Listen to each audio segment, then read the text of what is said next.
বিশ্বকাপ শুরু হয়ে গেছে, তবে এখনও নিজেদের বিশ্বকাপ মিশন শুরু করেনি টাইগাররা।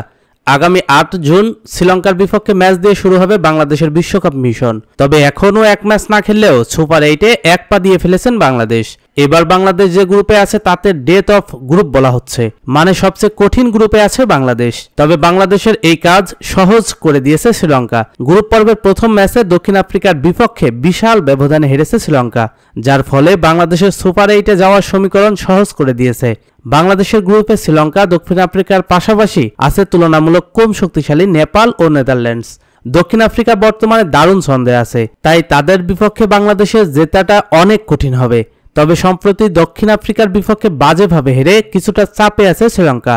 বাংলাদেশ যদি প্রথম ম্যাচে শ্রীলঙ্কাকে হারাতে পারে তাহলে সুপার 8-এ যাওয়াটা অনেক সহজ হয়ে যাবে বাংলাদেশের। কেননা তাহলে শ্রীলঙ্কা পরপর 2 ম্যাচ হেরে যাবে, যার ফলে তাদের সুপার 8-এ যাওয়া অনেক কঠিন হবে। অপরদিকে বাংলাদেশের সামনে দুটি তুলনামূলক কম শক্তিশালী দল থাকায় টাইগারদের ম্যাচ জেতার সম্ভাবনা বেশি থাকবে। বাংলাদেশ যদি নেপাল ও নেদারল্যান্ডসকে হারাতে পারে তাহলে সুপার 8 নিশ্চিত হয়ে যাবে।